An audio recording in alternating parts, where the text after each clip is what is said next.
Welcome to the Light Gate. We are coming to you from the beautiful city of New Orleans in Louisiana, at the United Public Radio Network at 107.7 FM and the UFO Paranormal Radio Network at 105.3. We are on Roku, Facebook, and YouTube. We are on many stations across the globe. We have many people from different countries listening in with us. And I about every time I say it. And we have a really great show for you today. These are people who we love. We can't. Preston, take it away. Thank you, Dolly. And thank you all for joining us on episode 68 of The Light Gate. I know Dolly's sound is not perfect. We had some trouble with her speakers, so we're making do. But yeah, thank you for joining us. I'm super excited about our guests. We had them, several months ago, and we were very well received. We had a great time. They've got a new book out. I love the subject, so we get to that in just a second. Let me introduce myself. For those of you who haven't been here yet, my name is Preston Dennett. I am your host, and my lovely co-host is Dolly Safran, subject of my book, Symmetry. She is a contactee, and we've now been doing this show for, a year and a half now, I think, almost 2 years. Pretty excited about it. It's just getting bigger and bigger. Our producers are very happy with us. We're reaching a pretty wide audience, so I couldn't ask for more. It's all because of you guys. So thank you so much for joining us tonight. And before we get to our guests, I just want to spend 5 minutes, no more, I promise, Dolly, on saying hello to all the lovely people in chat. And who do we have here? Lots of familiar faces. Hi, Jen. Can't wait. Yay, we are getting started right now. And Sonny Burnett couldn't make it today. He's going to catch the replay. But Sonny, I hope you see this. Thank you for the super chat donation. You guys are awesome. I'm seeing a lot tonight, so you guys are really just warming my heart, making me feel so good. Who else we got here? Olivia. Thanks for joining us. And namaste. You are here every week with us. Dolly and I are so thankful. You're just a delight and so generous and a really wonderful, beautiful human being. So thank you. I'm not sure who you are. I have some sneaky suspicions, but I don't know. But either way, thank you. So I just absolutely, you have my endless gratitude. And you too, Bob. Thank you so much. I'm seeing you here each week. So thank you very much for the generous donation. Helps a lot, you guys. It really does. Who else we got here? We got Janie Mashburn. Hello, Dolly. And hello, Preston. And Louise, always joining us. Ready for a great evening. Thank you, Louise. And we got quite a few people in here. I'm excited. Painting the Sky Kingdom. Hello. And Sandra, hope you're doing well, Sandra. And Fun Talks TV and Crypto Mojito. That sounds interesting. That's good. Okay, and what do we got? Star Orchid. Love these wonderful Mondays. Thanks to both you and Dolly. Thank you, Star Orchid. Thank you for the donation. Thank you for being with us tonight. Thank you for the kind words. You are awesome. We love you very much. Hi, Chris. I'm doing well. I hope you are too. It's good to be alive here on Earth, and it's good to be a part of this universe, because what greater gift is there than just to be? All right. Who else do we got? Oh, Jen, thank you so much. So awesome. You guys are really just so in a giving mood today. So thank you. Wow. Scarlet Fire. My friend Ray Fowler has an entire book called Synchronicity File. Oh, I love Ray Fowler. I've got all his books, but I don't have that one, so I guess I don't have all of them. I'll have to check that out. About it today, by the way. Yes. Talk about synchronicity. Wonder if you're thinking ahead. I don't know. Exactly. Okay. Rhythm Richard. Just turned on YouTube to see you guys going live. Love the serendipity. Well, there you go. That's what our show is about tonight, Rhythm Richards. That's pretty interesting. Okay, who else do we got? We got Brian Morgan. You know what time it is. Yes, it's showtime. Susan, hello. Oh my gosh. Hi, Susan. Fun Talk says, Dolly, your mic is a little off. Yeah, we are aware of it. We're trying to do the best we can. I have a microphone and it died. Nobody can hear me. Well, I can't hear anyone when it's on, and it's freaking me out. So we're gonna buy a new one tomorrow. Yeah. Well, you sound. I mean, I can definitely understand you. It's a little tinny, but we'll just have to make do, and we'll try to fix it for next time. Louise, thank you so much. Louise. I don't know what to say other than thank you. Much gratitude to you, my friend. We love you. Terrence Wills, I made a live one. Hello, lovely. Nice. All right, I better get started pretty soon. I'm going to get in trouble. Hello, Janice. Who else we got here? Sectoid, I didn't already say hi. Yahira Medium. Yahira? I think that's close. Nicholas Neisler and all kinds of people. West Decker says Dolly looks lovely tonight. Yes, she does. Susan Alloway. Oh, Susan, you know I love you so much. I think you're just the coolest person ever. Hi, Renee and Rhythm Richards. Please look into some New Zealand encounters. Okay, you got it. Email me and I'll remember, but I'll put it on my list. I've covered a few, just so you know. Okay, who else? Michelle Wilfong. Oh, questions coming already. Denise Godreau says hi from Connecticut. Hello. Frag G. Why? Well, that's a good question. I'll put a star on that. Okay, what else do we got here? Dud Snapper. Greetings from Ireland. Okay, I better get started, guys, or I am going to definitely get in trouble. Let me introduce our guests, and I will bring them on. First, let me pull up the bio, and it's a big one because our guests are super accomplished. I'll try to get through it all so we don't spend too much time. But today we're talking about a book by Trish and Rob MacGregor. They're authors and UFO researchers of the paranormal, supernatural, psychic powers, dreams, and of course, synchronicities. And we'll be discussing their new book, which I have right here, Mind-Blowing Synchronicities, the latest science stories and research. I've had some amazing synchronicities in my life. I know Dolly has too. I think we all do. So if you have had a synchronicity, tell us about it in chat, and we will see if we can unpack it a little bit. But tonight, we are very happy to welcome back Trish and Rob MacGregor. I'll start with Rob. He's the author of 19 novels, 14 nonfiction books, and has teamed with George Lucas and Peter Benchley, who, as you may know, wrote Jaws. He writes both adult and young adult mysteries, adventure, and science fiction and fantasy. And he's an award winner. He's won the Edgar Allan Poe Award for Mystery, writing for Prophecy Rock, and the first of 4 novels featuring Will Lansa, which is all about the Hopi Reservation and more. Rob is best known for the 7 Indiana Jones novels he wrote for Lucas Films and Bantam Books. And among them is the adaptation of Indiana Jones and the Last Crusade, which, by the way, and this is a big deal, spent several weeks on the New York Times bestseller list. But he is not confined to fiction. He's written several self-help books on dreams and synchronicity, yoga, and psychic development. And he's also explored the mysteries of the Bermuda Triangle in his book, The Fog, and UFOs in his amazing book, which I have and can highly recommend, Aliens in the Backyard, UFO Encounters, Abductions, and Synchronicity. This is one of 3 books they've written, he and Trish, his wife, on this subject. So he also teaches yoga and meditation. And now let's move to Trish. Gosh, you guys, you are so amazing. Trish has written dozens of nonfiction books on astrology, the tarot, dreams, and synchronicity. She started out as a freelance magazine writer and eventually became a regular contributor to OMNI Magazine's Antimatter section, which, if you've ever read it, covers UFOs and all aspects of the paranormal. And it was through those assignments that she actually got to meet Betty Hill, who you all know, very famous contactee.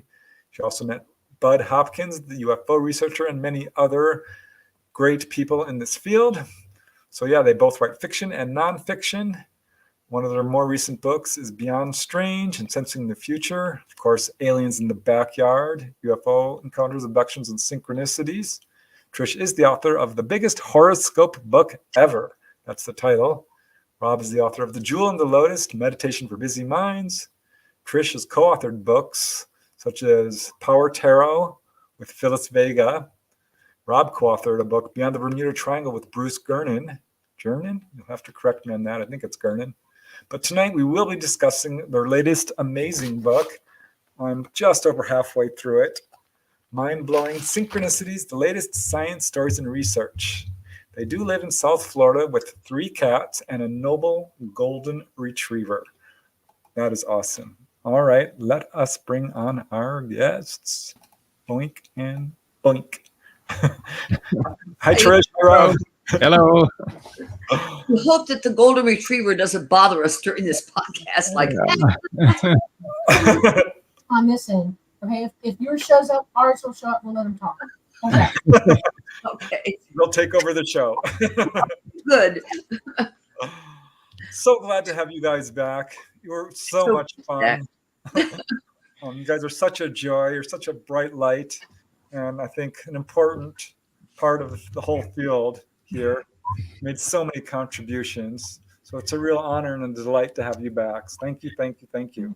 And Preston, I really want to come to your house to see your library. No, come on. I think we did mention that we also have a podcast, Mystical Underground, and you have both been a guest a number of times on the. And you're coming back in a couple of weeks. Awesome. Yeah. It's always a joy to be on the Mystical Underground. What time does that air, by the way? Well, we recorded at 1 p.m. I'll send you a link, Preston. Okay.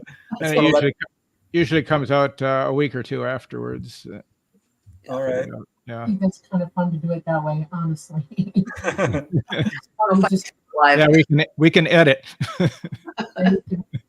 All right. So yeah, I know, reading the book, it's really amazing, Trish and Rob. I love synchronicities. I think they have so much to say about the universe and ourselves and our life path.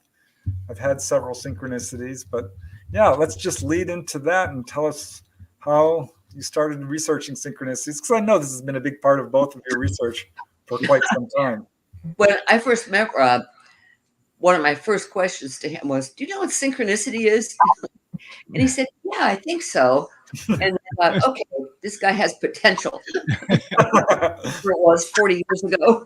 Yeah, I was working as a newspaper reporter and interviewed Trish for an article related to the Cuban refugees who had come into South Florida a couple years earlier, and she was teaching English as a second language, and that was how I met her. And she did ask me about synchronicity, and when we started out writing together, we attempted to write a book on synchronicity, but we just didn't really have the tools at the time, and we weren't able to do it. But years later, we came back, and so we've done several of them. So for those who aren't aware, how would you define a synchronicity? And, are there different types and this sort of thing? Yes. Synchronicity is a similar experience, unrelated through cause and effect occur, and it's meaningful. So basically, it's a meaningful coincidence is what we're talking about. And many different kinds of them too, I think. Like when we wrote Aliens in the Backyard, that started off with Rob having met this abductee from Quebec. And when we started looking into it and realized the whole story was filled with synchronicities. I mean, talk about that Quebec guy. Yeah, Charles Fontaine. That's not really his real name, but he's quite a private person and works in the aeronautic field in Montreal, but he lived 45 miles or 45 minutes outside of Montreal. And so he'd get up at 5 o'clock in the morning and let his dog outside and start his day. On this one particular day, the dog didn't want to go outside, so he kind of nudged him with his foot, pushed him outside, and then he looks, and there's in the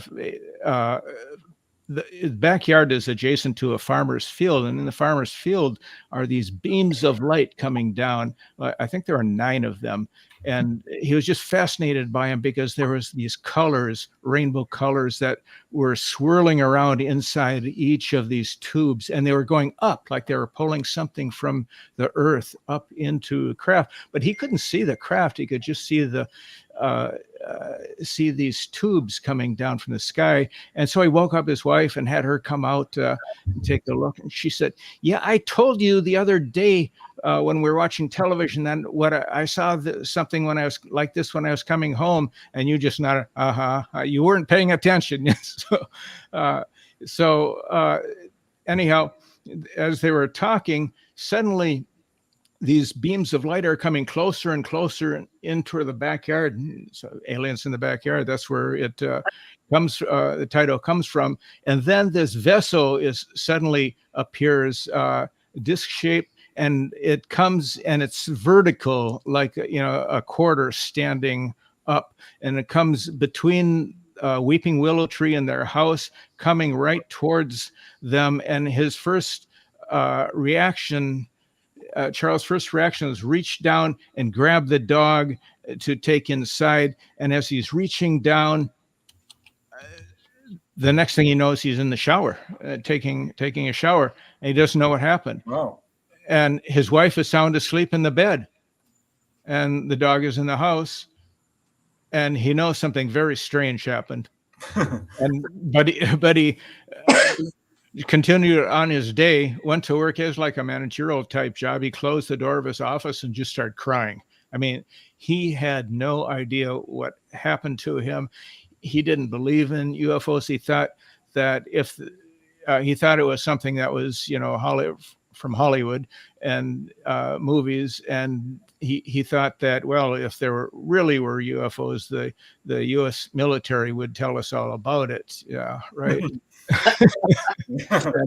So he was a little on the naive side, but he just started having all kinds of synchronicities afterwards as a result of that. He went to this next door neighbor's house when he got home from work, and it's big property, so it's like equivalent of about a block away. He walked down to the house and knocked on the door, and the man answered, and he says, he knows these people get up at 5 o'clock too, because they also go into Montreal. And he asked, "Did you see something in the field early this morning?" And from the background, the man's wife yells, "Charles, you saw a UFO, didn't you?"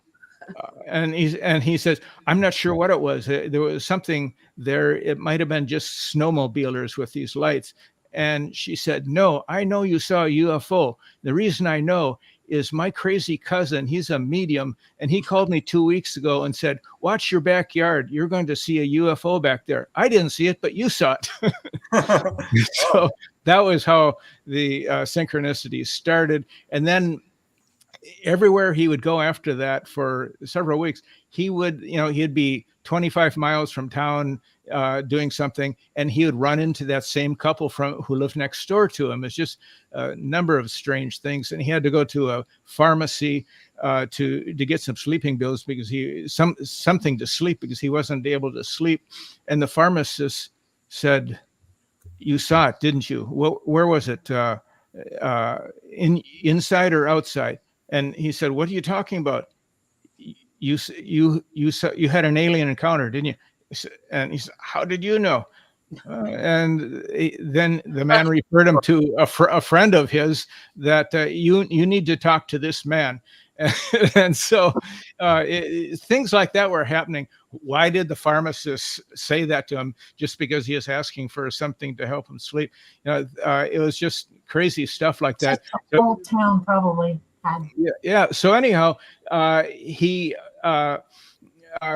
went to a bookstore and bought a book that looked interesting to him, and then he went online and did a Google search for UFOs and synchronicity, and what up came this photo of an alien craft with all these beams of light coming into an open field, and he said, "That's exactly what I saw." And there it is in a picture. And then he looked to the right, and it had the name of the authors and the book, The 7 Secrets of Synchronicity. And that was the book he had just bought a couple of days earlier in the bookstore, and it was the French edition of the book. And he said, "I got to contact these people," and that's how we met him. Wow, that gives me I have chills. a question, and I really have a burning question. I got to know this. Did all of them get together and talk it out? Because everybody, that's what they do. They'll leave you with this, and they give you the ability to stay in contact mentally with one another, run into one another, seek each other out until the point where you all get together and you talk it through. And that's when everybody starts remembering everything. And I'm curious, did they make the connections with one another and talk it through? Yeah. And I'll give you an example. You know the movie with the aliens and the what's the name of that movie? Close Encounters? Yeah. You remember all the people when they finally got to the thing and they're all talking and they're all starting to go, bing, we got it. Okay, those are synchronicities that they're showing, correct? ET does this so that you all wake up together and realize what happened to you. With no help from an outside source, you all work it out. You did. Yeah. And if they haven't, somebody needs to tell these people to find each other again and work it out. Yeah, he's had issues over the years. I mean, he went to a priest, and a priest didn't believe him and told him to get out, actually. And so he went to another town and to a Catholic church there, and he asked. He didn't talk to the priest, but there was a woman who worked there, and he asked, "Could I have some holy water?" So she gave him this bottle of holy water, and so he took it as a sign of protection. So he went around and sprinkled it in the 4 corners of his property, and he was very fearful. He slept in the basement with a baseball bat next to him, and he was just so fearful that it was going to happen again. And he went to a psychiatrist, and that didn't work out. And so. Here's an interesting thing. He eventually sent us this container of holy water. And this is weird. So we took it to Casadega to a woman we know who's a psychiatrist. So I said, "Kathy, what do you pick up from this?" And she's an RN. She thought I was handing her a tube of urine. I said, no. So I said, "No, I promise it's not urine. Just see what you pick up from this." And we picked up that it was, part of an alien encounter that this guy had had. And the reason she said, I think Trish asked her, what were they doing? Why did they approach them? And she said what she was getting was that they were doing something else in the field, and they were aware of them.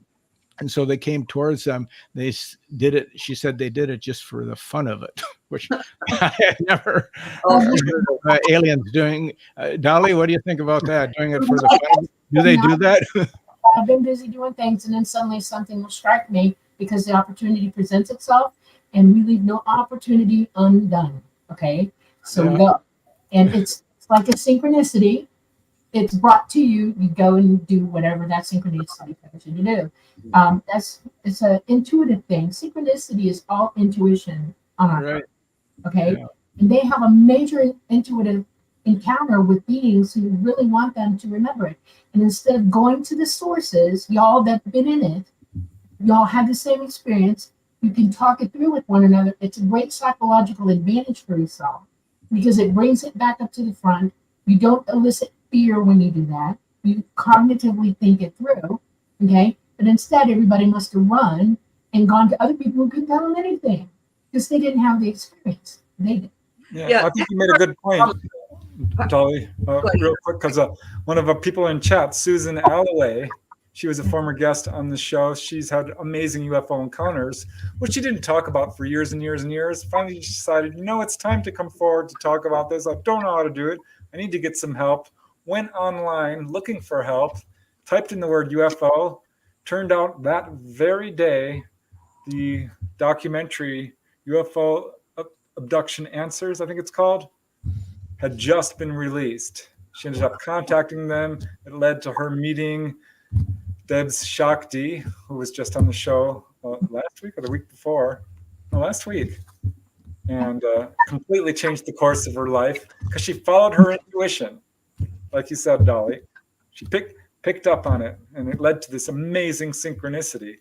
Some part of you, I guess, knows. It does. And synchronicity is like guidance. It shows us, gives us nudges in the right direction to go. And sometimes it also serves as a warning, as a way of not going in that particular direction. Your intuition is already moving out. You're constantly sampling everything around you mentally. Well, here's an example which I wonder about because this happened to me, and I've always wondered about it. Okay. I was a little kid, and our whole family went on vacation up to Olympic National Forest in Washington. And we're just having a good time. We're in the forest, and we keep hearing these voices. I'm like, finally, we're like, that sounds familiar. Turned out the people in the next campground, this is a little campground, the people right next to us were our family friends from Topanga, where we lived. So we had both traveled, I don't know, almost 500,000 miles and ended up camping right next to each other. Yeah. How does that happen? Right. That's Yeah. That's like that's a mind blower. When you think about the odds involved. Yeah, well, you broadcast. If they're thinking about going to camping, they're picking it up because they're friends, and everybody goes. That's how intuitive we all are. That's how our psychic abilities are already operating. We're not totally 100% in control or conscious of it, everybody, but trust me, it's operating. It's important to realize that everybody is psychic. You're born with it. We had an interesting experience in 1987. We had gone to Venezuela, where I was born and raised. We wanted to go back, and I wanted to see what it was like. And on the way back into Caracas, we had to catch a plane out of Caracas back to the U.S. And back then, there was no TSA, but there was a big room that everybody came into where all these young men are standing around with guns. Yeah, like machine guns. Because the trade between Venezuela and Colombia was really vibrant. So everybody has to open their bag, kind of like TSA now. Well, the guy in front of us only had a briefcase, and he was wearing this very proper three-piece suit. And, Rob and I are thinking, okay, this is an office guy. It's going to open his briefcase. There'll be papers. Instead, when he opened his briefcase, there was a copy of a novel I had written under a different name, Allison Drake, where the novel was fevered, which perfectly described the atmosphere in that room at the time. Yeah, and there was nothing else in that briefcase. That was the strangest thing. And this guy was also very tall, like 6'6". And then he went into the airplane, and we went in the airplane. We never saw him again. It was very strange. Trish. That was a Man in Black. It was what? That was a Man in Black. Yeah, I think so. Yeah. I wouldn't doubt it. All around. Now I'm curious, what year was this? When did this happen? 87. Oh, wow. 87, right? Did you say 87, Trish? 87. It was 2 years before Mega was born. Yeah. Okay. Yeah. Yeah, I love synchronicities. We just had a guest on this show, Nomar Slevik, who was talking about his book, UFOs Over Maine. And he was trying to get it published. And of course, the publishing industry is not super friendly to UFOs. And he was sending it out, getting rejection. He finally just gave up. He's like, you know what? I'm going to self-publish it. Good. Did all the work it takes to go self-publishing, which is a lot of work, between proofreading and formatting and getting a cover and so forth. And he finally got the book back from Amazon to proofread for a final time. He was ready to go. What comes in the mail? A publisher had accepted his book. That's interesting. What did you do? Yeah. Did he go along with the other publisher, or did he? No, he did. Oh, he did. Okay. Yeah, he went with the publisher, Schiffer Books, which by coincidence or synchronicity was the publisher I use, who published my book, which I ended up leaving because they're, while they put together a great book, the royalties are not so good. Yeah. And he ended up, basically doing the same thing. But he learned a lot, and it was an important thing. And I think he made the right decision. But it was so weird because it was that very day. Yeah, that's great. I mean, that's beyond intuition. I don't even know how to describe what's going on there. Yeah. That's when the inner universe meets the outer universe. That's synchronicity for you. Yeah. Now, there was one case in your book, Trish and Rob, that really kind of hit in the heart center, where this guy had a dream that he was robbed and killed and had a whole near-death experience. Do you remember this one? Andy Paquette. Yeah. It's like, oh my gosh. And then he lived in Amsterdam at the time. That's the one you're talking about, right? Yep. And he dreamed that he had gone down a particular street, and he was confronted by two men who took him into an alley, and he realized they intended to kill him in the dream. Well, they did kill him. And in the dream, he leaves his body and he's thinking, am I dead? And then he's thinking, it's not too bad to be dead. It's pretty peaceful. Yeah, he turned up. He turned up in his girlfriend's apartment in New York. Yeah. Of course, she didn't see him, but he saw her. And then afterwards, as a result of that dream, that was just encouragement for him to finish up what he was doing in Amsterdam and return to New York. And then, as he was getting ready to go, he went to get his ticket and get some money out of the bank. And he's walking along, after going to the bank, he's walking along the street, and he realized, oh, this is the street I had that dream on.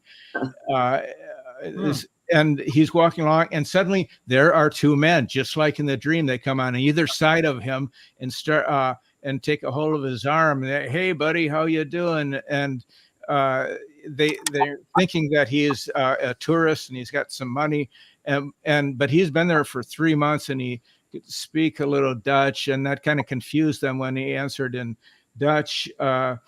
And they were continuing on, but he was thinking, oh, this can't be like the dream, because in the dream there's a little alley up here, and because he'd been down this road many times and he'd never seen an alley, but there had been some scaffolding up there blocking the alley. Now the scaffolding was gone and the alley was there, and he knew that he had to do something right away. So he just shouts as loud as he can and breaks away and runs over to this newsstand, and then they just left and ran off.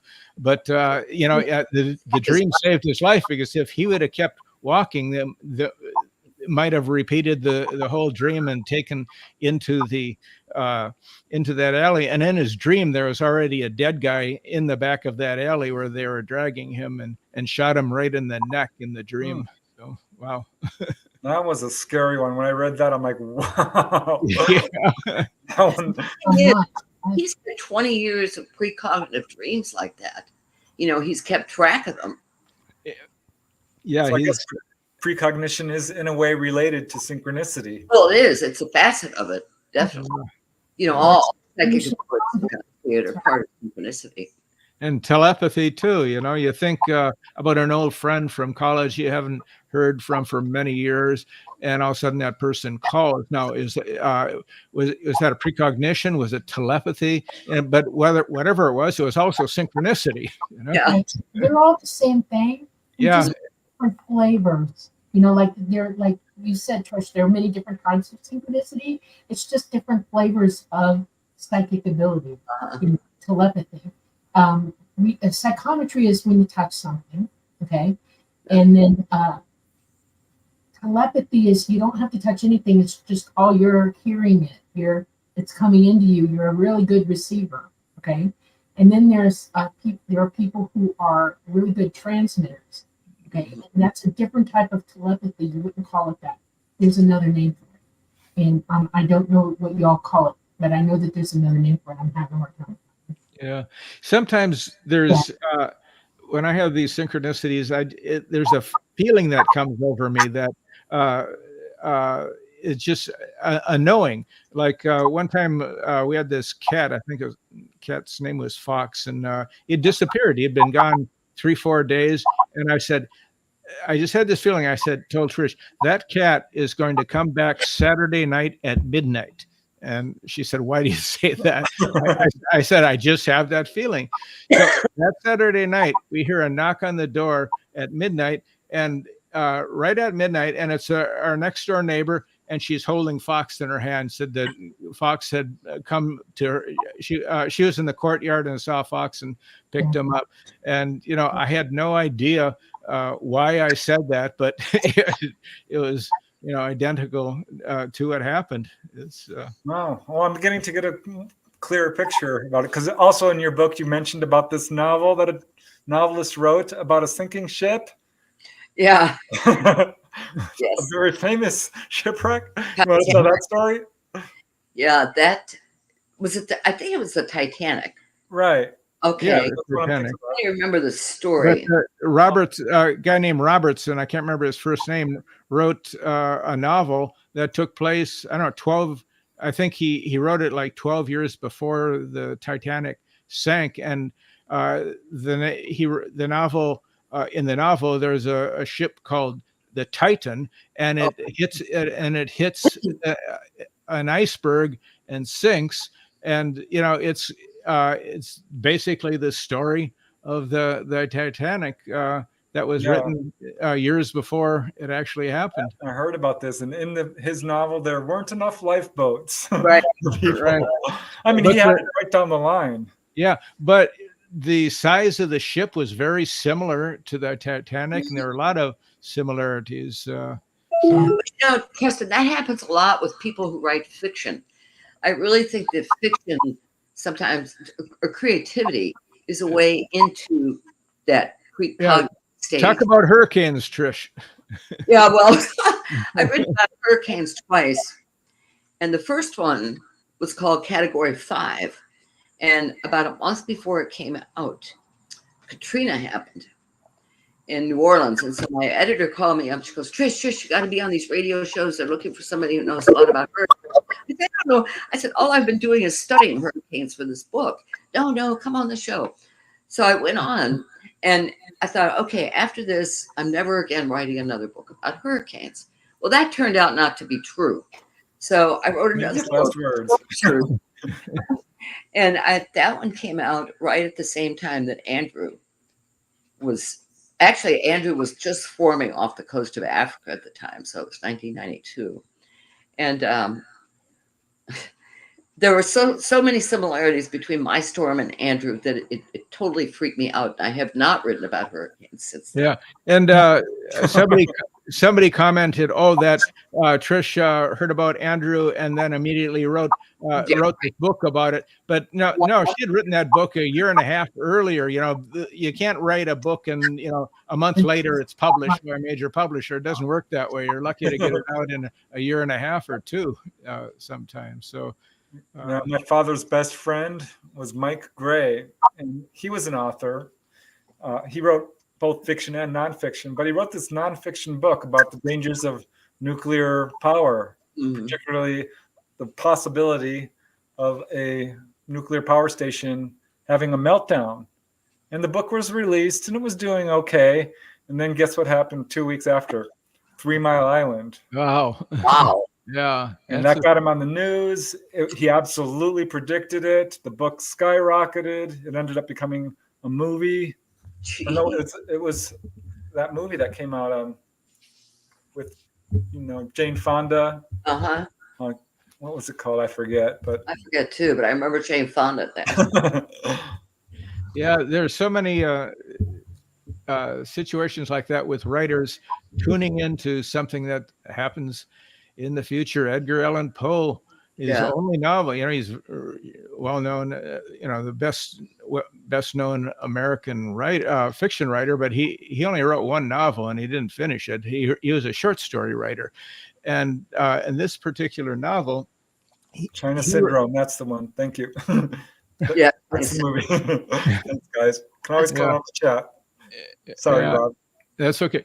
Yeah, he described this event, a shipwreck at sea, 40 years before it happened, and in his story, there are 4 survivors in a ship or in a lifeboat, and that's what the story is about. And they decide that to survive, they're going to have to eat one of the people, and so they're going to draw straw. They have straw. Get the short straw. I don't know if that were what it was straw, but anyhow, so the 16-year-old boy. Do you remember his name, Trish? Well, not off I the bat. do. Richard Parker. Richard Parker. Yeah, Okay. yeah, the famous Richard Parker, and you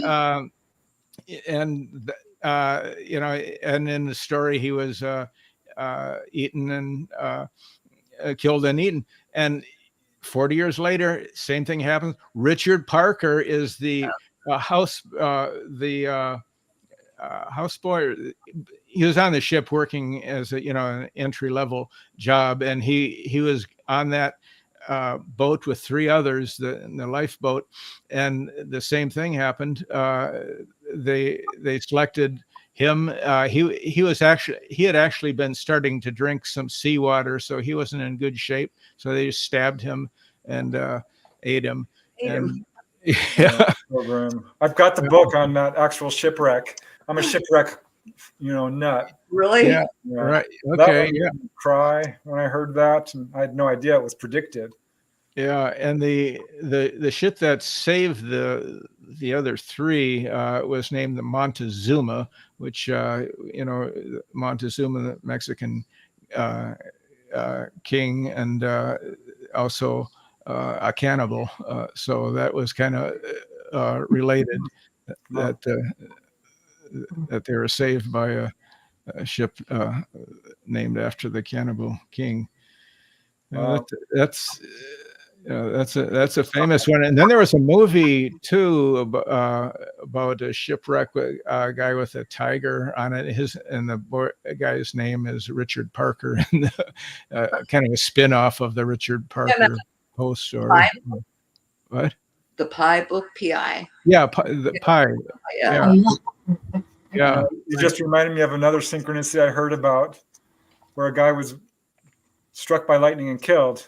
He was reading a book where there was a guy on the cover being struck by lightning. Oh God. Okay. That's cool. That's so wrong. I guess if you have to go, that's a good way to do it. I mean, it's meaningful, right? Yeah. I had a strange one a number of years ago where I used to be a windsurfer, and it was a windy day, and we had, rather than going to the ocean or a bigger lake, we had a smaller lake in our neighborhood. So I decided just to go out there and mess around. And since it was kind of a casual thing, I forgot to take my billfold out of the shorts I was wearing. And at some point it fell out, went to the bottom of the lake, but I didn't know it. I thought, well, maybe I left it in the car, and I wasn't sure where it was. And but pretty sure that it was in the lake. But you remember this, Trish? I just did not. I did not want to call the credit card, or do anything. Get a new driver's license or anything. I just had the feeling back to him. I just had the feeling that was going to come back to me, and I don't know. It was about a week later. I get a telephone call. And the man says, "Are you Rob MacGregor?" And I said, "Yeah." And he said, "Oh, I'm so relieved. I was fishing in this small lake, and I netted your billfold, and I thought you might be on the bottom of the lake, that you had drowned or something. So glad to hear you, and hear that you're alive." And then so I went to meet him a few days later. It was at. It turned out that he was having a party. He was East Indian, and it was lot of these guys were in the garage, and I can't remember his name now, but there were 3 guys with the same name. So one of them I talked to, he didn't know what I was talking about. He finally got to the guy, and I said, "Hey, you look familiar." And then I remembered he had before I'd gone windsurfing, he had come to my house and he had a lawn service, and he was asking me if I would like to hire him, and I said no, I just do it myself, and that was it. And so the guy who found my wallet I had met him ahead of time, so it's strange how things come together like that. It's amazing. The synchronicities that are always the strangest to me are the tricksters. In a sense, Rob, that synchro you're telling us about was a trickster synchro. Because this guy who had been to the house finds your wallet, and then you recognize him. Is the lawn guy who wanted your business. Well, it's not as big a trickster as the one we had related to the underwater area 51 Andros Island. So UFO Hunter was the name of the show. That Bruce Gernon, and that's how his name is spelled or pronounced. We wrote actually 2 books on the Bermuda Triangle, and we were invited by UFO hunters to go to be interviewed on Andros Island along with some other people as well. And so I met some people who had worked, civilian people who had worked on this secret Navy base called OTEC that's on Andros Island, U.S. Navy base. And they had talked about these, their experiences related to these underwater crafts that had been sighted. But anyhow, and known as the Underwater Area 51.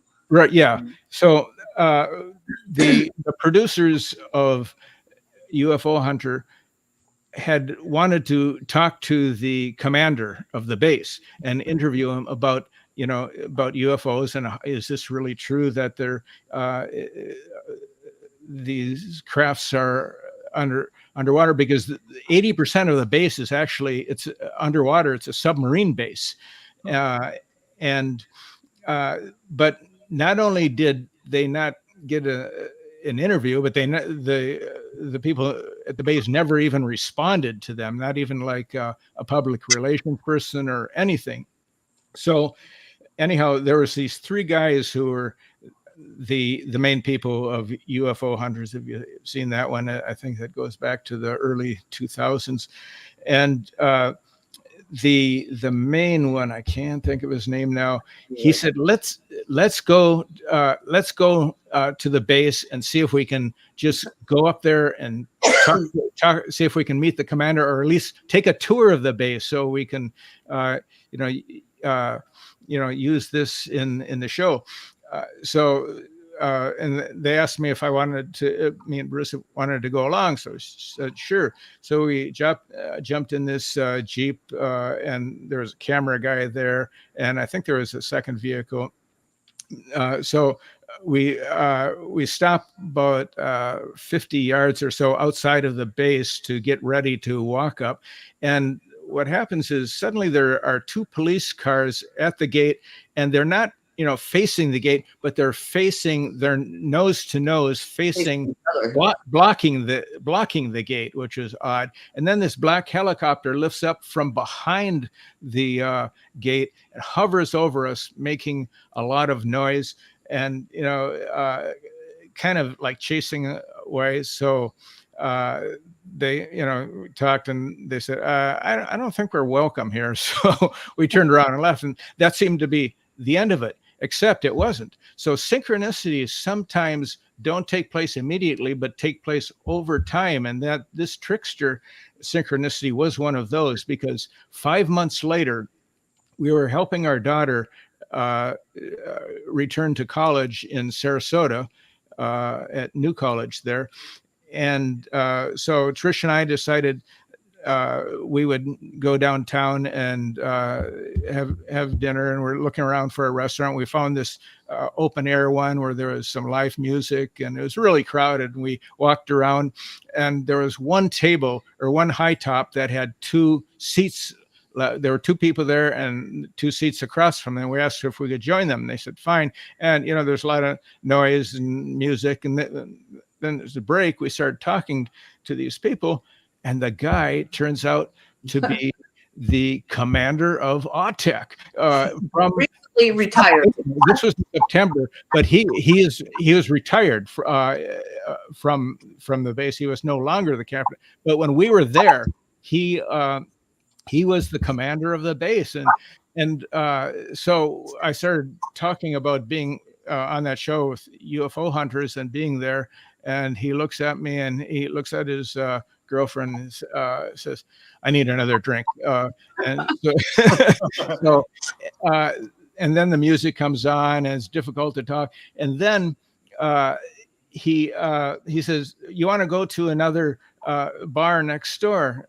And for some reason, Trish and I said no. I don't know why. But anyhow, he wrote down his email address for me to contact him. I think he had something to say, and I lost it. I never found it. So that is a super trickster synchronicity, because, I guess we just weren't meant to find out what it was, but because I don't know why we didn't. I guess we were tired or something. We didn't want to go. Rob, that wouldn't convince us now. Yeah, no.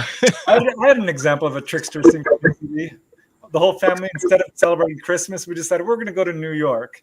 We're going to spend 2 weeks in New York City, because my father knew someone who had an apartment right in Broadway or someplace crazy, which you could never in a million years afford. We were all there. My parents went out, and there was 5 of us kids. Mark, my older brother, couldn't go. And we got hungry in the middle of the night. It's New York City, so we're going to go out looking. We wanted raisin bread. Don't know why. Don't ask. But we're searching. We could not get any raisin bread for the life of us. We goes into the store. Nope, have no raisin bread. We're like, finally, we just gave up, went home. And my mom comes home with raisin bread. Like, Mom, why did you buy that? She's like, I don't know. I just thought you guys might like it. We just kind of like all looked at each other. Wow. Yeah. That's good. We were wandering the streets of New York City looking for new raisin bread. You're making me hungry now. Yeah, things like that. It's just coming together like that. That it shouldn't happen. And the skeptics say, well, it's just, there's obviously a chance that it's going to happen sometime. And think of all the things that happened when there was no synchronicity. That's her excuse, that if there's real synchronicity, everything would be synchronicity, is the way they react to it, because, because it's rare, yes, but for some of us, it's not so rare. It seems to happen quite often. You develop your intuition, yeah. Someone's on here on the chat was saying, yeah, I get them all the time. Yeah. I mean, we've got our daughter now. She's out in the San Juan Islands holding whale tours. She's on a whale tour boat. And she even calls up and go, Mom, Dad, I just had this great synchronicity. So we've even got her primed for this now. Okay, recognize them. It means you're onto something. It's confirmation. It's, it's a warning. It's something. I love it when it happens. Okay, we need to take a quick station ID break, but got some more stories I want to share and definitely hear from you guys, because there's that whole book about Baron Trump that was published years ago. Oh, yeah. In fact, I took some notes on Baron Trump. That is a wild one. That is one. Yeah. So before we get into that, let me just let you all know that you are watching The Light Gate. I am your host, Preston Dennett. My lovely co-host is Dolly Safran. Our guests tonight are Trish and Rob MacGregor. We're talking about their new book, Mind-Blowing Synchronicities. Check it out. It's so cool. Synchronicities have a lot to teach us, I think. But I do want to let you know that we are streaming live on several platforms. We are on the United Public Radio Network and the UFO Paranormal Radio Network at 105.3 FM and 107.7 FM, streaming from the beautiful city of New Orleans in Louisiana. We are on Facebook. We are on YouTube. And if you have Roku, check us out, because guess what? We're on Roku too. So that's it for the station ID. Huge shout out to Michelle De Roche and Emilia Pisano and their show, which is so amazing. Check it out. The Outer Realm airs live each Wednesday and Thursday evening from 9 to 11 p.m. We love them so much. It's because of them, Dolly and I are doing this show. So thank you, Michelle and Emilia. And okay, let's get back to synchronicities. But before we get to the Barron Trump story, I love the synchronicities that save someone's life. And there's this really famous case, because when you guys were coming on the show, I immediately thought of this, because I don't know where I heard this. It was years ago. But all these people were supposed to go to church one Sunday evening. And nobody showed up. Nobody showed up. And everyone, because they did research on this, had some weird excuse. Oh, I was sick. I had to go pick up something. I was working for a party. I had to move that day. There was a bunch of people. I think it was like 10 or 20 people. Nobody showed up. It was 15 or 20 people. Yeah. Yeah, that church blew up. Would have killed them all.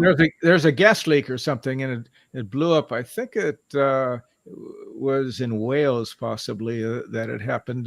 But we wrote about that years ago, and it's an unusual one, because nobody showed up, and that was of course, on 9/11, there were a lot of people who didn't go to work that day. Lives were saved. I mean, that happens with every mass event. There are people in on it. That just happened with that plane crash in South America. You may have seen it on the news. It was tragic. What was that? There was a plane crash like 3 days ago. Killed like 6 people. There was a whole bunch of people who didn't make the flight. Yeah. Right. Yeah. Yeah. Those and there's cases where one person twice decided not to go on the plane, and both planes crashed. But then it happened a third time, and he died in that one. He didn't he didn't change his mind. So he was fated to die in a plane crash. There was also somebody who's on the Titanic who didn't make that, and then was later killed on one of the warships or something. Yeah, the Lusitania. That was in your book. Lusitania, right? Yeah, a lot of stories like that. Yeah. Molly Brown on the Lusitania as well, and she still survived that. She was on the Titanic, and I think it was the Lusitania. She survived the Titanic, and then she survived the Lusitania. You know that, right? Wow. I'm pretty sure. Yeah. She had more than one boat ride that ended badly, and she never died. Huh. Yeah. The Barron Trump. The Barron Trump novel. I saw someone who had a copy of it, because I didn't believe it. You saw the copy of the book? Yes. Really? Yeah. Barron Trump's Marvelous Underground Journey is the name of the book, and the author is Ingersoll Lockwood, and it was written in the late 1880s, I think. And little Barron lives in Castle Trump, and he had adventures with a man named Don, and Don is the master of all masters. And where do they go? They travel to Russia, and there they find a portal, interdimensional portal, which allows them to travel to many other places. So that's the basis of this story. Weird. It's insane when you think about that. Yeah. Now little Barron Trump is not so little anymore. He's a pretty big guy. I think he's I wonder what he thinks about that. It's another example, like you said, Trish, creativity. Leading to. It's like who named him? His mother. Named him Barron. Yeah. Wow. Yeah. And someone else mentioned The Simpsons. They're very famous all over the internet for having predicted this and that and this and that. Right. Yeah. There. Can't remember all. Yeah. 9/11. There's a Simpson that it showed the World Trade Center and the number 9/11 on it, right in one of the Simpsons episodes. In fact, especially in the future, we write about that. There are a number of different stories in the future. Yeah, right. Yeah. I had one other one that has always baffled me. And I was taking a couple people to the airport in Miami. I had met one of them in Belize, and I had met this woman at the top of a pyramid, a Mayan pyramid, and we'd kept in touch. And she said she was coming to Miami with a friend. So I picked them up at the airport, and they stayed with us a few days. And then I took them back, and the guy, her boyfriend, he was like a new age spiritual guy, and he had a little church or a little congregation. And so he, on this trip back, there was just this feeling. It was a kind of a spiritual discussion, of course, but there's just this feeling that was in that car and in this discussion. And this car passes by, and I look, and the license plate said Zen 665. And the guy, I can't remember his name, said, "Wouldn't it be interesting if now we saw Zen 666? Now, 2 minutes later, a car goes by and it has the license plate Zen 666. That one has really baffled me, because then I saw that same car, or at least I would say, I can't say for sure it's the same car, but the same license plate a couple years ago, the Zen 666 again. So no, when we went to the San Juan Islands to visit Megan, we had something similar happen to us, not with Zen, but she drove across the country with her dog, Riley. So we were hitting her and saying, "Oh, you're like Steinbeck with Travels with Charlie with this dog." And went to a bookstore at Anacortes, and Rob went up to the counter and asked the guy if he had any Travels with Charlie. So they did. They had a hardcover version selling for like $75 or something. So yeah, and the amazing thing is, I asked him if he had the book Travels. You know, there's thousands of books, and I think most of them are used books in this store. And I asked him for Steinbeck's Travels with Charlie, and he reaches down and pulls it up. You know, I mean, how did it was right there, and then so I took it and showed it to Megan.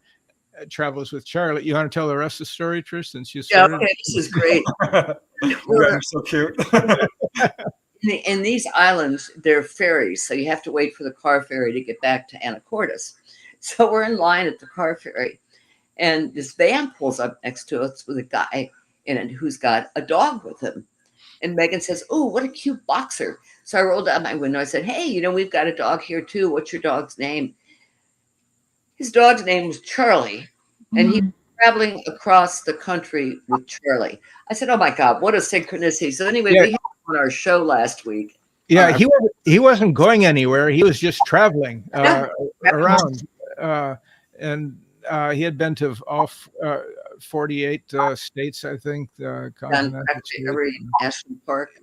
And all these national parks. And so, just because it was such a crazy synchronicity with Travels with Charlie, and there was Travel with Charlie next to us, we invited him to the podcast, and there's definitely guidance there. He didn't have too much to say on the podcast, but it was interesting.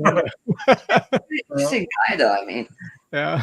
One of my favorite books is a book about a near-death experience. It's called "What Tom Sawyer Learned from Dying." Not the Tom Sawyer that we all know, but an actual guy by the name of Tom Sawyer. It's by Sidney Saylor Farr. It's a beautiful book. This poor guy had a car fall on him, and he had a near-death experience. And it just completely changed his life. He became very spiritual, very psychic, completely altered the course of his life. And he became interested in quantum physics, of all things. And so he started picking books to read. And finally, he goes to a quantum physics professor It says, if I want to learn quantum physics, what books do you recommend? And he wrote down 5 books. Those were the exact 5 books he had read. Precisely. No others, no less. Just those. I love that book. I love those, these synchronicities are so, when it happens, I always get chills. I'm like, oh my gosh, this is like a sign from God almost. Right. Yeah. Yeah. It's always the question of what is the source of the synchronicity? I always feel it's like, a deeper part of itself that, that is maybe a greater reality than we live in, and then we're in the everyday world, and that's a much greater reality, spirit world, and that synchronicity is kind of on the border between the two worlds. That's the way I kind of look at it. It's a reminder, a connection that there's more to reality than we're experiencing. I think it was David Bohm who called it the, watch, I just drew a blank. Implicate and the explicate. Yeah. Implicate and the explicate. And the implicate is, and synchronicity lives along the border between the two. Yeah, right. The explicate is the everyday world, right? And the implicate was this thing inside. Yeah.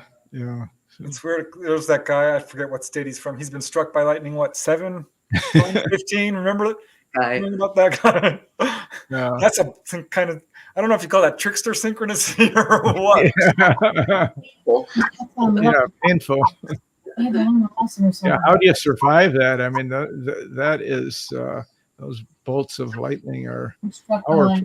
It's not fun, not at all. No. Did you get hit by our house, fuse panel? It was aluminum wiring in this old ranch house. It exploded just as I was walking by.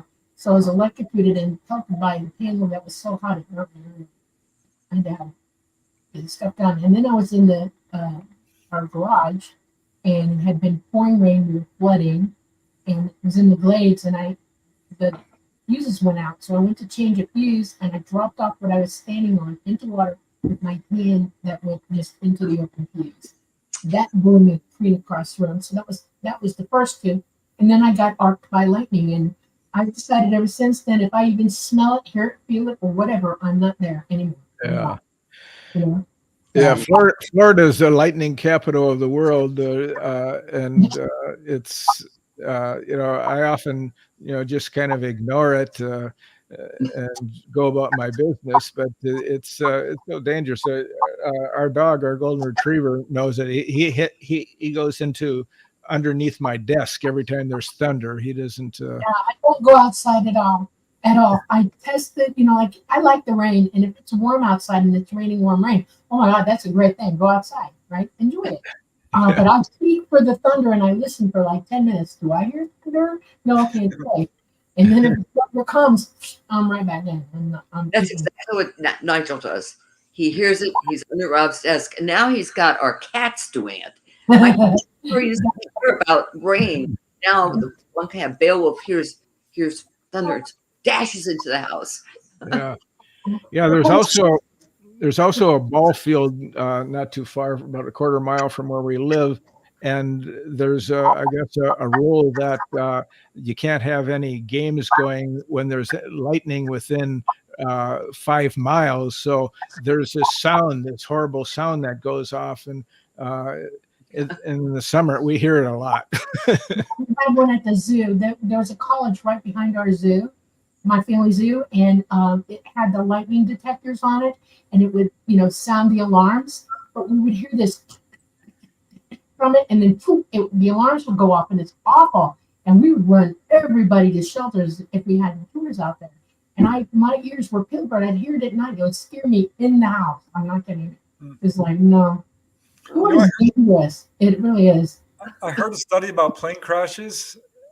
Statistically, how many passengers are on the plane? There's statistically less passengers than normal when a plane crashes. I think it's like 10 or 20% below average rate. So people are picking up on it. And this is scientifically proven. Yeah, right. And here's another study, which I'm curious about what you guys think of this, which is on identical twins.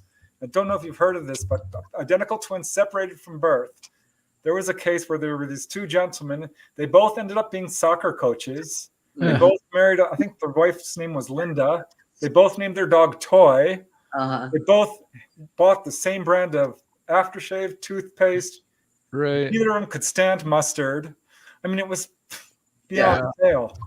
Well, we live next door to identical twins, that we did for a while. One of them has since bought her own home. But it was always, I'd go over there and go, okay, Jeanette, give me a synchronicity. Tell me about something where you guys have been in telepathic communication. You saved each other's lives. So one night, Annette tells me this story. She was living in one city and had gone to the bank at night to make a deposit or something. And a guy came up to her and tried to rob her. And she started crying and said, "Oh my God, don't kill me. My twin will freak out. She'll lose her mind. She'll, kill herself." And it turned out that at the same moment that was happening, Jeanette was asleep in her house and things started falling off the shelves, waking her up. I mean, it's just the stories these two have. There really is a truly deep, deep connection. So that story about the people who had all these similarities, that makes perfect sense. Well, here's a story. I was just surfing the internet one day, and I think it was on the MUFON website, and this isn't even a UFO story. These 4 kids, friends, were walking through the forest, and they're good friends. And one of the kids suddenly has this impulse, rushes up to his friend, and pushes him to the ground. And his friend, of course, is furious. He's like, "Why the F did you do that?" These are young kids. And he's cursing him out. And his friend is like, "I'm sorry. I don't know. I just had the urge to do it." And they're about to fight when crack, this tree falls right where he had been. Wow. Yeah. And they all completely freaked them all out. To me, I would have been, "Wow, how cool. You saved my life." But no, sometimes people get freaked out by these synchronicities. Yeah. Depends on what's happening. Is that your black and white cat back there? Yeah, the cat It's is a calico. tiger blanket. Ella. And, she came back to me from my daughter. She's 14 years old now. She's an old girl. And after Michael, it tore the house to pieces, and we were trying to build back. And then I had to, move out and to go to other places and do things. And I wasn't where I could bring her with me, so my daughter had her all this time. Oh, There she goes. And I just got her back. Oh, like it? Does she like it where you are? Yeah. She's a little senile now, I think, and Preston realizes that she doesn't hear her. So we tested her today and pretty well she doesn't hear. It's living in my daughter's house. It doesn't surprise me. My son-in-law plays, he's a musician and he writes music. He's got a degree in it and a producer's degree, and he plays the guitar. Preston, I know we're going to be talking to you in a couple of weeks on the Mystical Underground, but do you have any interesting news stories you've encountered, you and Dolly?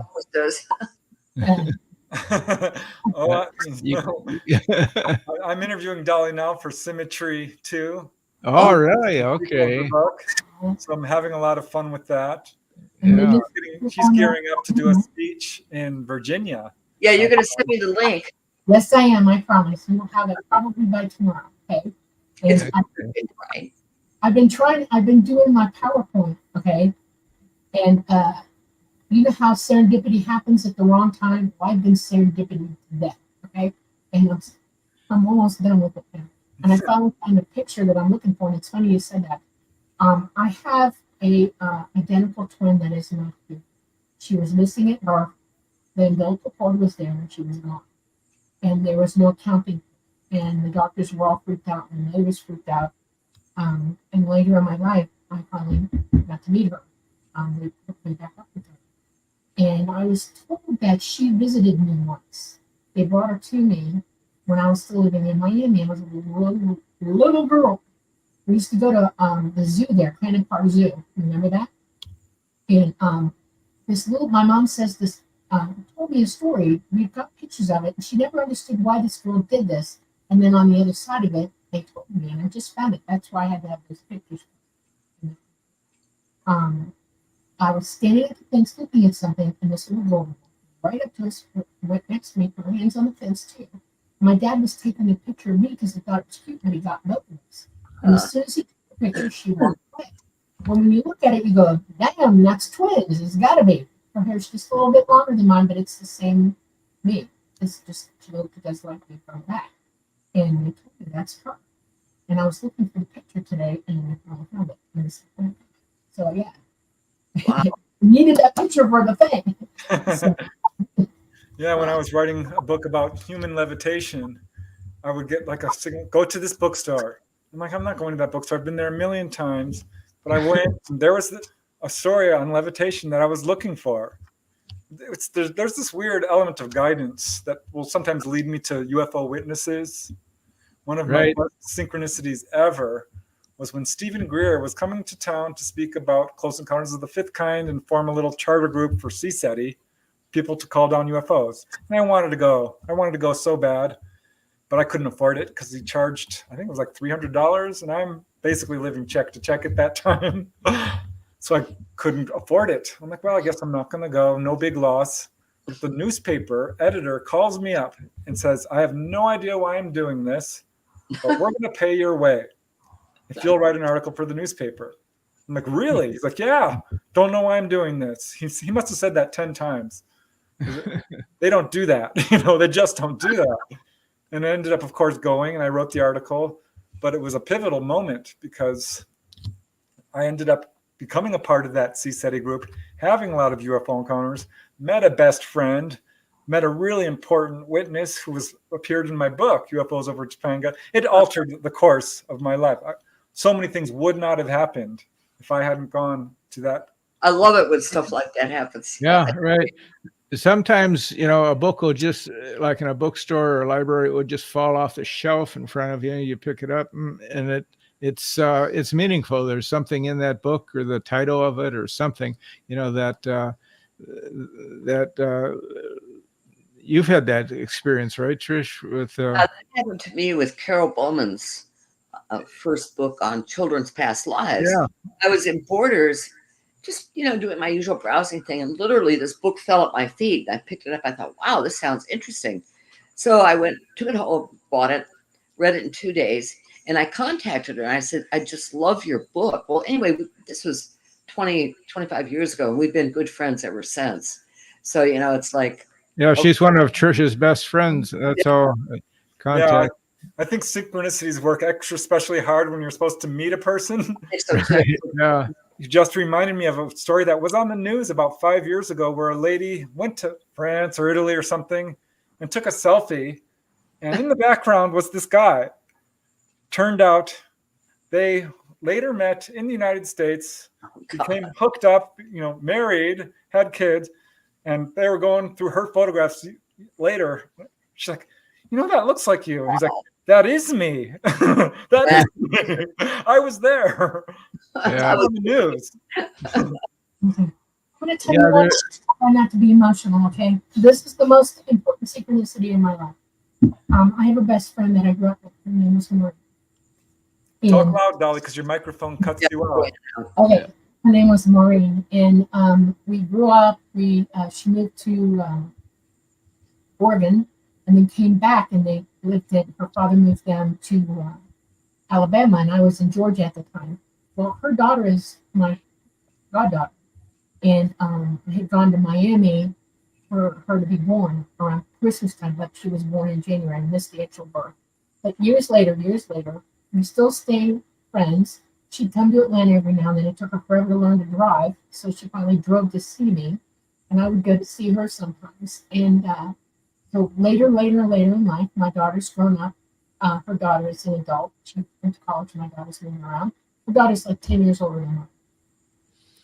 And my cousin Kim had to go to Alabama to the university hospital there, right near where Maureen was. And she said, do you want to ride with me? I need somebody to ride with me. I said, sure. And halfway through the trip, I'm thinking, Maureen is on my mind. And I said, you know what? I'm going to call her and see, can you just like drop me off? She lives right by the hospital. Will you just drop me off so I can visit her? And she said, sure. And then you go to the hospital and pick me back up.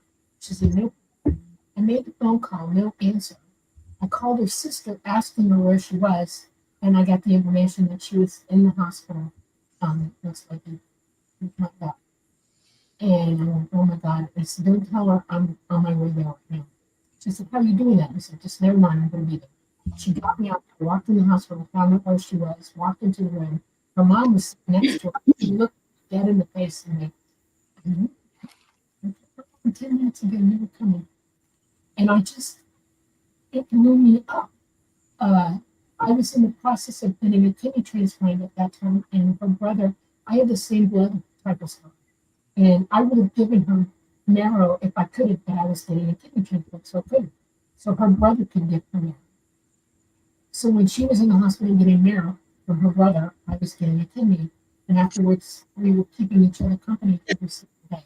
But that, I needed to know all that was going on. She wasn't going to tell me, she didn't want me, but I showed up for it. That's certain. Because I was with her to the end, communicating with her. So, most profound one. That's something. That is something. Yeah, that's a real mind blower, though, Dolly. It is. Yeah. I mean, it made me realize how connected we were. You know, and that this synchronicity had to happen. And she was longing for me to show up just as much as I was longing to.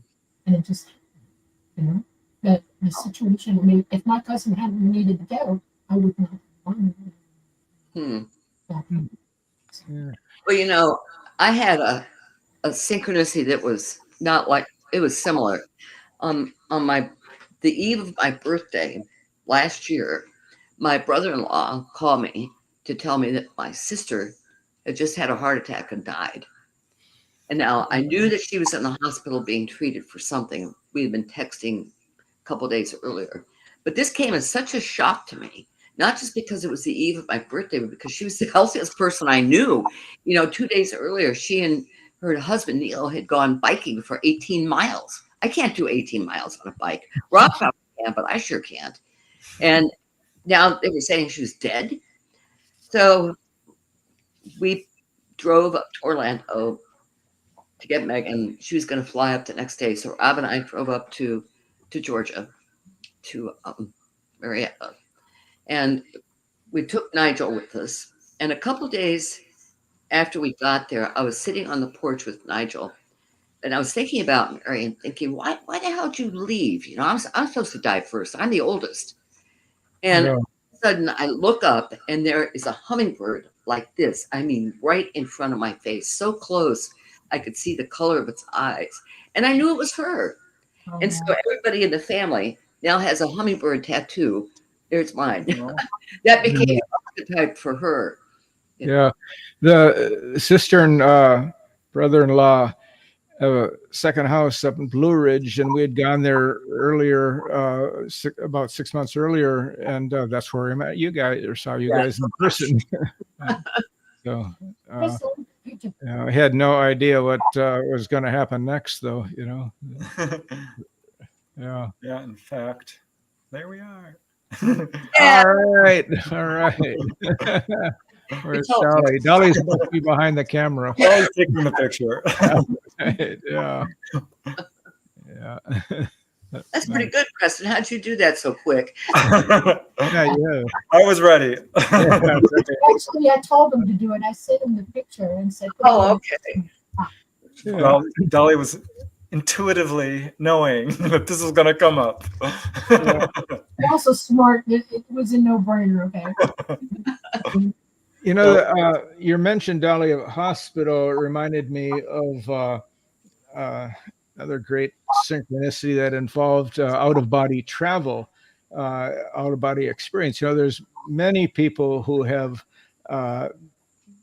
died and come back, or been in surgery and have left their body and have been up by the ceiling and seen the surgeons and seen the equipment, and are able to later describe the procedure from outside of that they saw from outside of their body.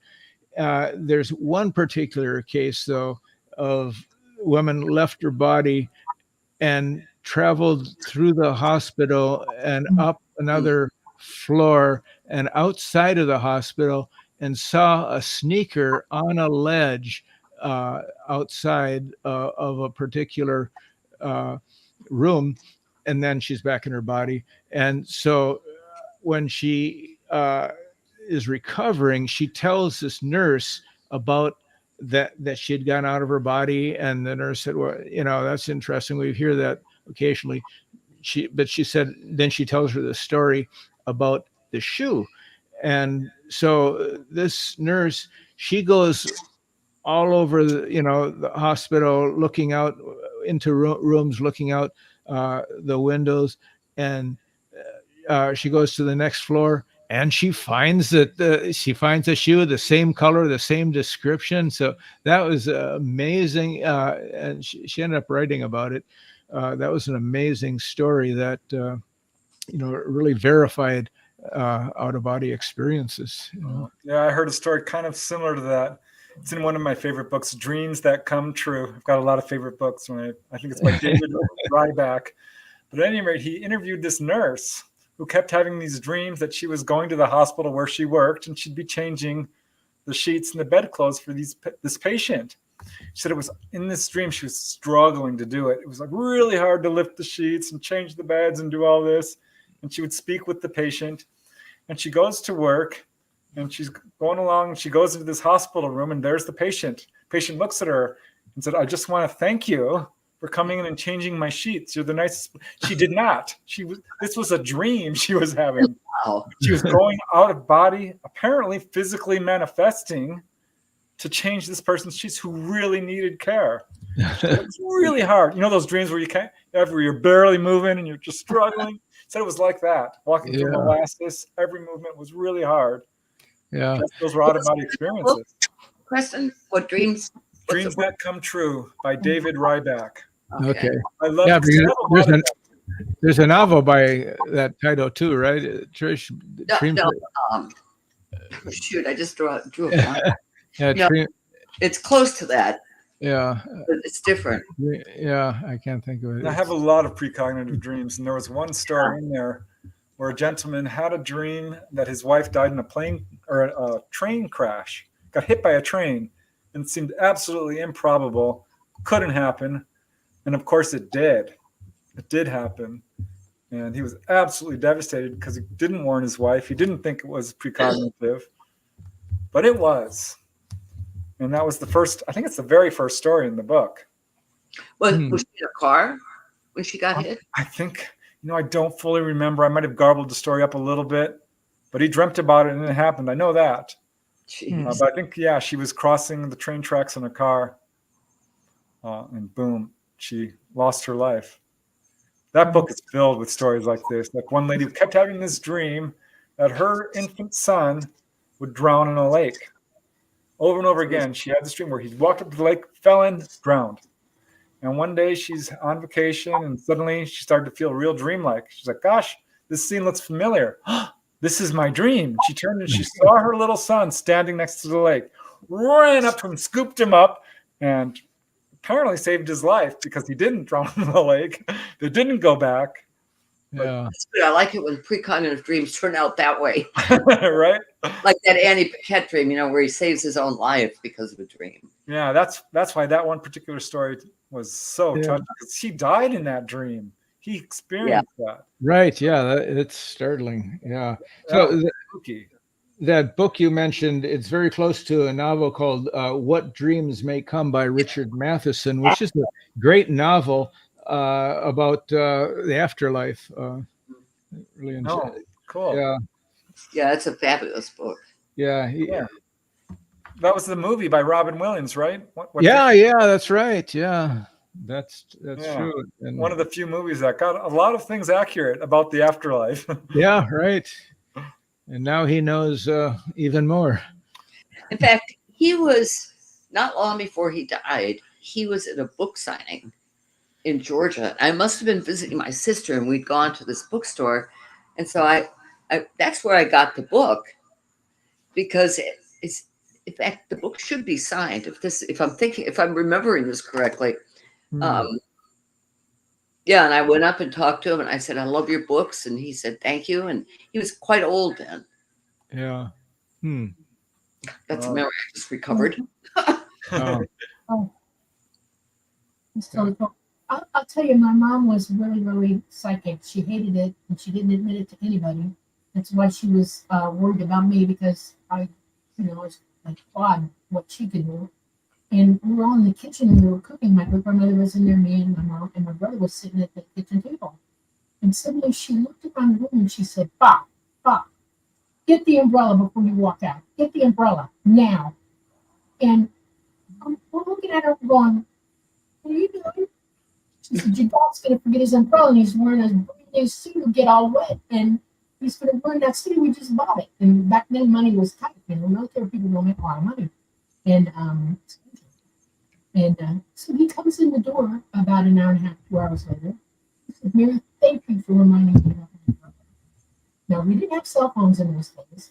The phone was right there, the only phone in the house. She didn't make the phone call. We knew she didn't. And I asked my mother, "She told you to do that." And I said, "I just got this idea in me, and she was telling me to get the umbrella." I was like, "Okay." And I walked away. I was like, okay. And they get upset because I'm psychic. Parents.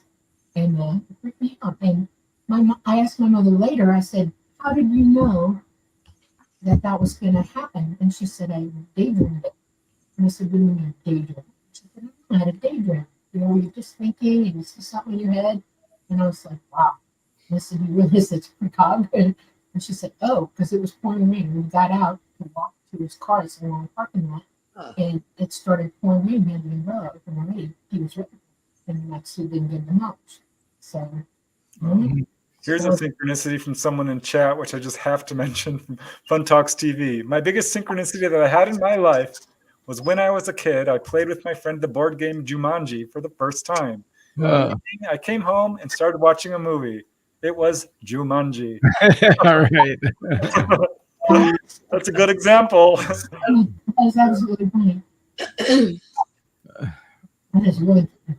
Yeah, I loved it. Once I was driving with my dad I think I've told this story before, but it's a short one, so if you haven't heard it. I was driving with my dad, and he's, always teaching, spreading his wisdom. He says, "When you're driving," we were behind a big semi-truck. He says, "Never drive behind a truck." I'm like, "Why, Dad?" He says, "Because they will spit up gravel and it can hit your windshield and crack it." And so he got out from behind the truck, and this little tiny sports car swerves around us, accelerates, hits up a piece of gravel, and cracks the windshield. I looked at Dad, and he's like, my dad was psychic. He would never in a million years admit it. But he was. Little things like that would happen with him. Yeah. I just remember another story. I just read about this, and I don't think it was in our book, though.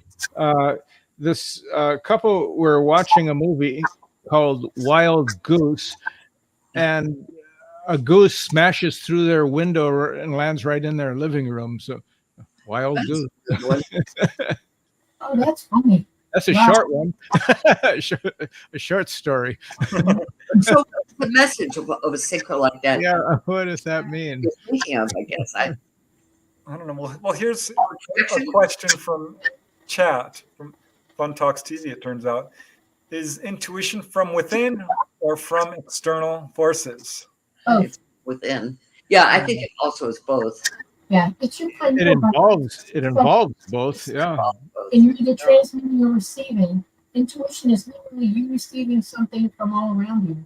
It can be halfway across the universe too. I mean, people get cold willies for no reason at all, and they've never figured it out. It's usually something in them connecting with something. Dolly, have you ever been able to communicate with a cat? I mean, like to say, with a cat. Yes. Yes. What happened? Explain it to me. I had a cat, his name was Salem, and I rescued Salem from a bush he was hanging by a rope. He was a military police blanket. And I saved him, and I brought him home, and I raised him up, and I was taking care of him. Now, we've had 2 cats named Salem in my life. My daughter doesn't really understand about this when I was a young person. And my mother didn't like the name Salem after I named him Salem, and she said, let's call him Bagheera. And I said, okay, I love that name too. That's a good name. And we had him for years and years and years, and we traveled around with him. And when I came to Georgia to start college up, because we were moving from Florida to Georgia, he was in the car with me. And he wrapped himself around my neck like a fur collar. And I could hear him. I didn't have air conditioning. He said, we do. Hear him in his head. And so I did. He didn't jump out or anything. He just stayed around my neck. Well, a few years later, after we'd been in Georgia for about 3 or 4 years, this cat died in 22. I had an next door neighbor that hated animals. And my cat disappeared off the face of the earth. And I mourned him for a year and a half. I knew he was still alive. I knew he was somewhere. I knew I was going to find him again. I just knew it because in my head, he was still talking to me. We were connected. Everything about me and this cat was in synchronicity together always. Okay? And my mom and dad were house hunting because they were moving. And I was hanging out at the house that day. And my mother came home and she said, are you here? And I said, yes. And she came in with a bundle and he was going, meow, meow, meow, meow, meow. It was my cat. And no, but it's because I had him tattooed. The last 4 digits I was so scared of him. Because we didn't have, chips in those days until the 70s. And I sat on the floor. He had a broken jaw that healed and one with a snaffle tooth. Okay. And I went into a room with him, and he talked to me for 2 bloody hours. He told me everywhere he was, everything he had done. He got in my chest. He would not let me put him down. And I bawled my guts out that day. And my mother said, I swear to God, I can hear him talking. These same words. And I said, I just thought it was in my head. She said, no. He's saying mama. He's saying lost. The man, bad man. He said bye-bye, hello. He said Bobby, my brother's name. And I was freaking out. The whole time we were freaking out. This cat never left my side after that. He lived with me again until I got married to my first husband, who met him. And that was that cat. I mean, there are things in my life, like if I came home from nursing, and I had a bad night, he was right by the door. He would want to get in my lap. He would pet me with his hand. He'd crawl up on my shoulder and pet me with his hand. It made me feel better. Okay, this cat was my everything. My mother called him a familiar, but I don't know about that. I just know that we were connected in ways that I can't even explain to you. And he was my cat for my whole life. I mean, I had friends say, you got to be a witch. That's your familiar. There it is. I'm like, no, I can hear him. I don't hear him. And then when I started, I was getting my certification, USD certification, so I could work on our family zoo. I was young.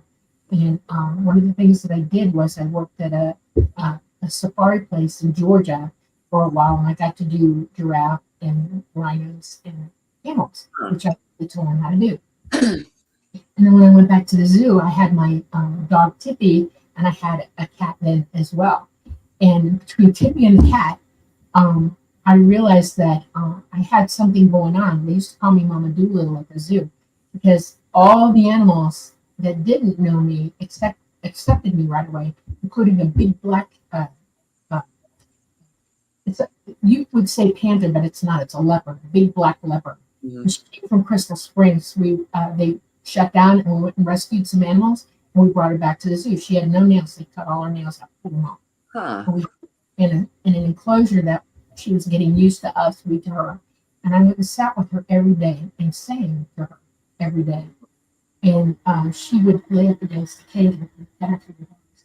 Now, Kenny, the owner of this, my cousin's husband, came up to me one day and he said, how in the name of God do you do that? And I said, what are you talking about? He said, she won't let anybody with 10 feet. No. I don't know. She hears me. And I asked her, do you want eggs? And I swear to she did this. She went, and I said, chicken eggs, want some chicken eggs? And she went, and bowed. That's what she got after that. Every morning she got 2 chicken eggs handed to her. Animals don't get near the credit they deserve. Yeah. I just want to give a shout out to Boon Pei. Thank you, Boon Pei. We do know Dolly's having trouble with her microphone. We're gonna get it fixed. But thank you for the $10 for the microphone for the Miss Saffron Fund. It's not working right now. We're having some technical difficulties. This is the devil. It doesn't work. Okay. We're throwing this away. Preston, I just thought of a couple more synchronicities we've had related to UFOs. Both of these happened to Trish and I, and we had gone up to Stewart to meet a friend, and had it was Jupiter. Yeah, right. And then came home, and we on the way home we saw these a series of red lights in the sky, and so we. I thought it was like maybe like at first a radio station antenna, but that wasn't it. And we came to a park and we pulled over. And there was a guy on a Harley that he was talking to his wife, and he was saying, "Oh, they're here, you know, we're looking up." And the synchronicity is we were in the town of Jupiter when this happened. This guy was carrying on. He was a riot. He was trying. This big biker, you know, almost crying, you know, about the UFOs in the sky. And the other one was went to Barnes and Noble one night, and I found a UFO book I'd never seen before. So I picked it up and bought it. We walked outside in the parking lot, and it was dark. And there was this bright light in the sky right over the parking lot, right over our car, like, you know, like, I don't know, 300 feet or so. We couldn't see what it was, just a bright light. And there were other people walking by, and we noticed that we're looking up. They never looked up, you know. We're looking up at this light, and they don't seem to pay any attention or notice it. And then after about 10 minutes, it's just hovering there. Trish said she wanted to go over to Walgreens, which was about a quarter mile away. So we drive over there. It's actually part of the same parking lot. It wasn't even that far away. She goes in, and I park kind of a corner of the lot.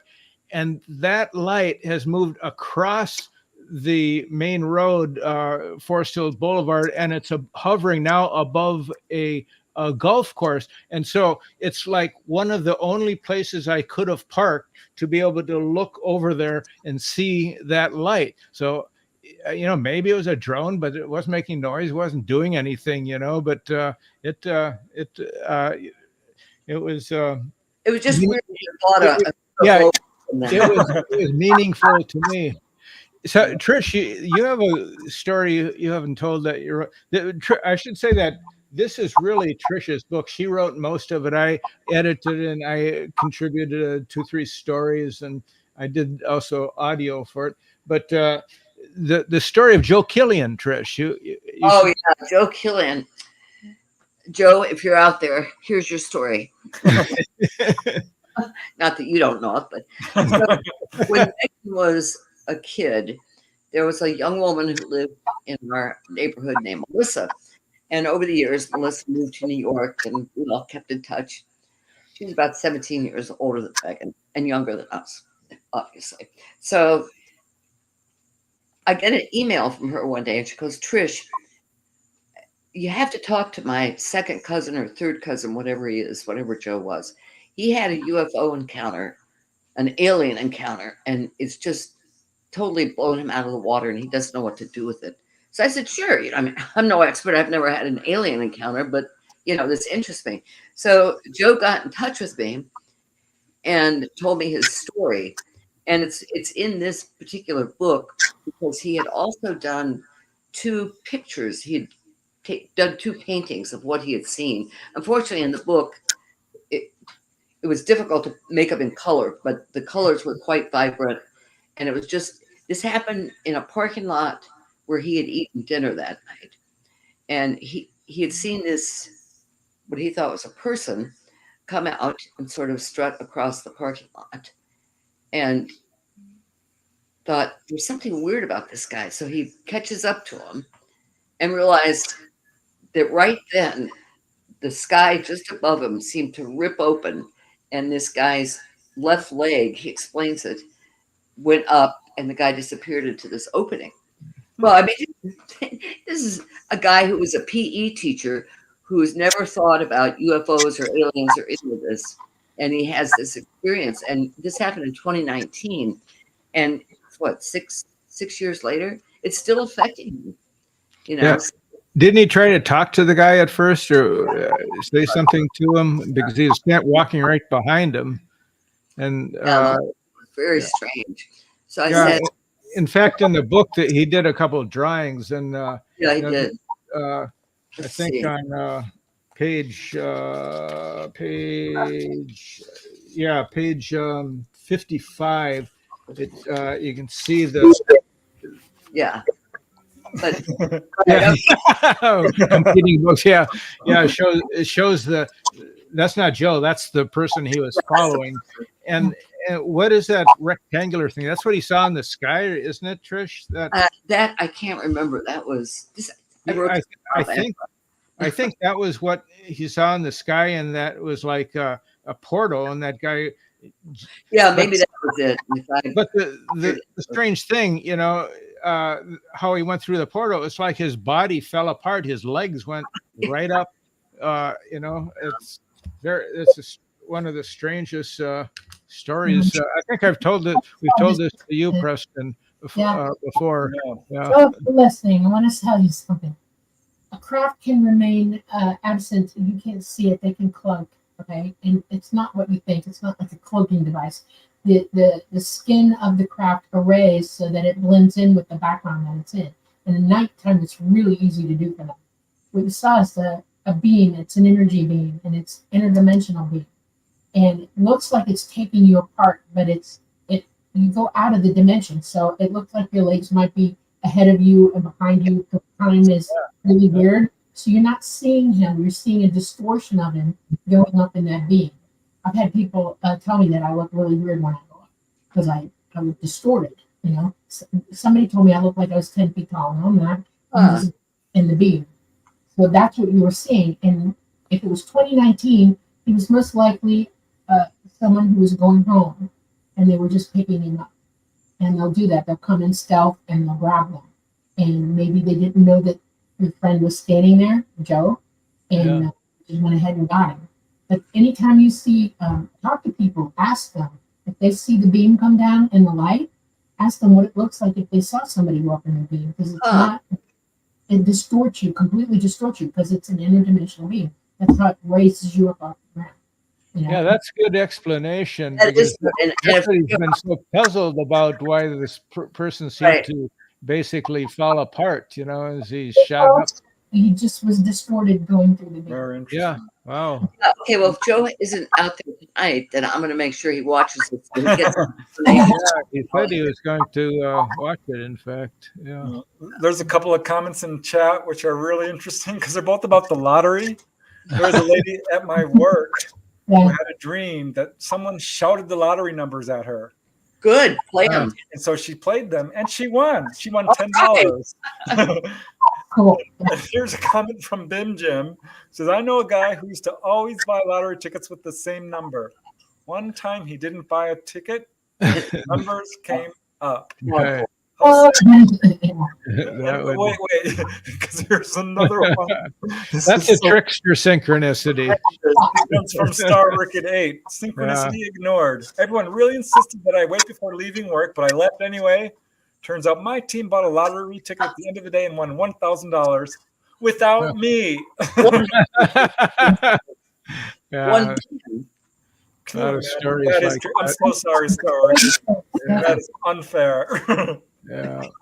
The sad stories about the lottery winners are the ones that, you know, win a few $1 million and a year and a half, 2 years later, they don't have any money because of bad investments or, you know, things that go wrong because it's like, you know, they were meant not to have that money, apparently.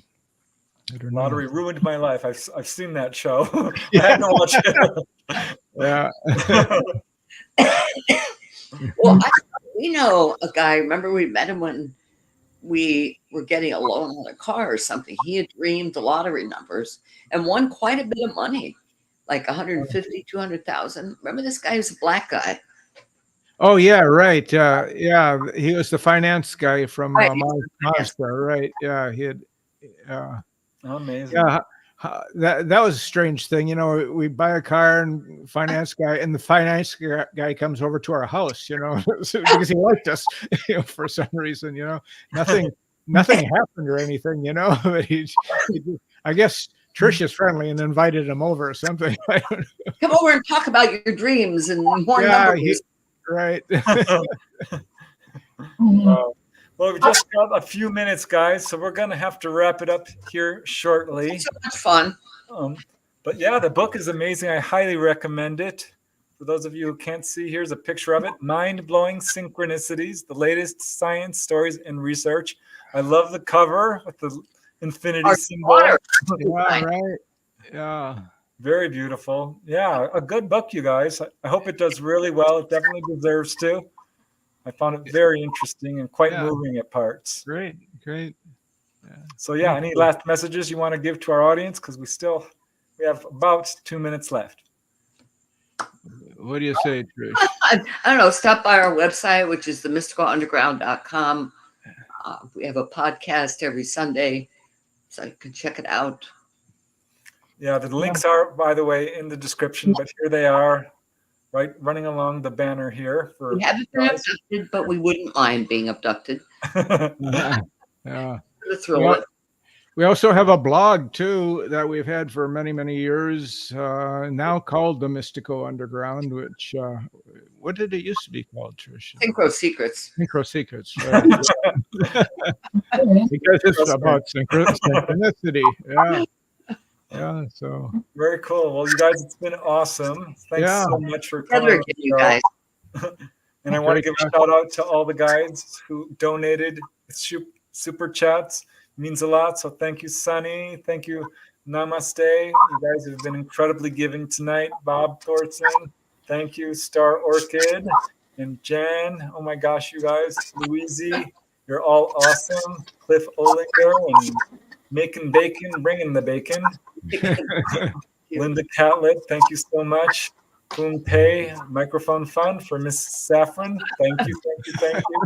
Yeah, Thank you. guys. You're going to be getting a new microphone. You're gonna get a new microphone. Okay. That's good. Well, listen, everybody, thank you so much for coming tonight. I'm going to stick a little thing in for here real quick. I'm going to be on the Outer Realm on Wednesday night, this coming at 9 p.m. And I'll see you there if you want to join. We are coming to you live from the beautiful city of New Orleans in Louisiana at the United Public Radio Network at 107.7 FM and the UFO Paranormal Radio Network at 105.3 FM. We've been on Roku tonight, and YouTube tonight.